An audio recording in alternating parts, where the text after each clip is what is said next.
ایک اور فتنہ ایک خاص حصے سے اٹھا ہے، لیکن ایک عارضی محرم اور ابدی محرم میں فرق کر دیا انہوں نے۔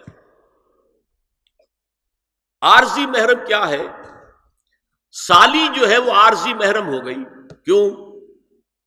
کہ جب تک اس کی بہن زندہ ہے جو آپ کی نکاح میں ہے، آپ کی شادی سالی سے تو نہیں ہو سکتی، تو جس سے شادی نہیں ہو سکتی وہ محرم ہو گئے، تو یہ عارضی محرم ہے۔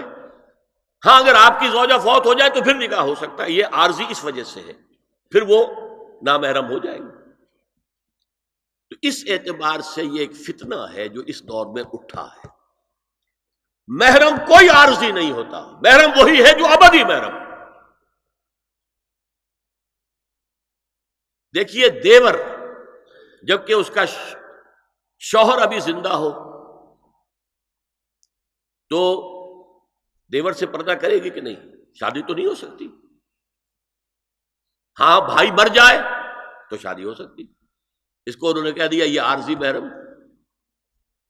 اسی طریقے سے بھابھی، جبکہ بھائی ابھی زندہ ہے، پردہ نہیں، وہ شادی نہیں ہو سکتی، بھائی فوت ہو جائے شادی ہو سکتی، عارضی ہو۔ یہ بالکل غلط ہے، بہت بڑا فتنہ ہے۔ محرم وہی ہے کہ جو ابدی محرم ہے، محرم ہے کہ اس پر حرام ہے اس میں نکاح ہونا ہر حالت کے اندر۔ اور جہاں تک یہ رشتے ہیں باریک، سالی اور دیور، اس کے بارے میں تو حضور سے پوچھا گیا دیور کے بارے میں، تو آپ نے فرمایا الحم و موت، دیور تو موت ہے۔ اب آپ سوچئے ہمارے ہاں کوئی پردہ ہے دیوروں سے؟ کوئی پردہ ہے سالیوں سے؟ کوئی پردہ ہے نندونیوں سے؟ الحم و موت، موت کیوں؟ یہ دیور ہندی کا لفظ ہے، دیور کے بارے میں تو تصور یہ تھا کہ یہ دوسرا شوہر ہے، ور ہے، دیور دوسرا شوہر۔ حضور نے فرمایا الحم و موت، دیور تو موت ہے، موت کے درجے میں۔ ایک اور بات نوٹ کیجئے، ایک خیال کیا ہے ظاہر، اور اس میں افسوس ہے کہ بعض لوگ جو پردے کے بڑے حامی ہیں، بڑے شدید حامی ہیں، ایک صاحب وہ بھی ہیں کہ جنہوں نے ایک بہت بڑی کتاب پردے پر لکھی اور بڑی عظیم کتاب تھی، ایک دوسرے بھی ہیں جنہوں نے چھوٹی لکھی لیکن اچھی کتاب لکھی، لیکن یہ دونوں ایک جگہ آ کر مار کھا گئے کہ یہ جو قریبی رشتہ دار ہیں ان کے ساتھ اتنی سختی نہیں ہونی چاہیے۔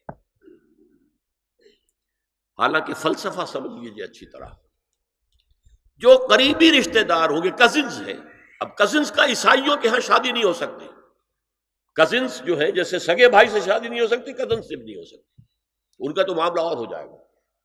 ہمارے ہاں تو شادی ہو سکتی، چچا زاد ہو، مامو زاد ہو، خالہ زاد ہو، شادی ہو سکتی۔ اس اعتبار سے جن سے جتنے زیادہ ربط کا معاملہ ہے اتنا ہی اندیشہ زیادہ ہے۔ ایک عورت نے کسی کو راستہ چلتے ہوئے ایک مرد کو دیکھا، فرض کیجئے کہ اس کی نگاہ کے اندر کوئی وہ کھب گیا کسی وجہ سے، مردانہ وجاہت اسے اچھی لگی، پھر تو اسے ملنا ہے نہیں دیکھنا ہے، وہ تو راستے کا معاملہ تھا، آیا گیا ختم ہو جائے گا۔ جو گھر میں آ جا رہے ہوں ان سے تو زیادہ پردے کی ضرورت ہے، کانٹیکٹ کے مواقع زیادہ ہیں،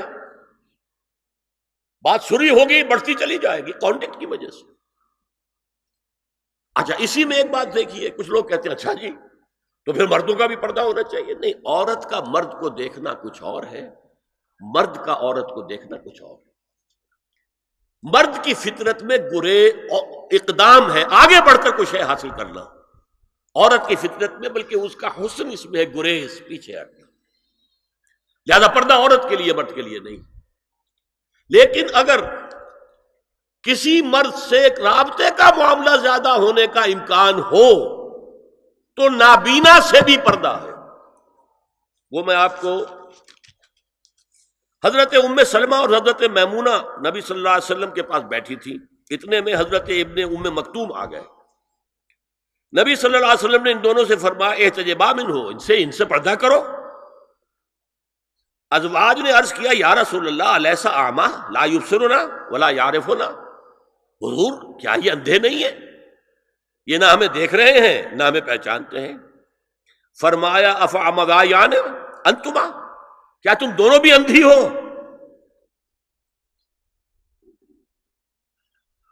الا تبصران ہی، کیا تم نہیں دیکھ رہی ان کو؟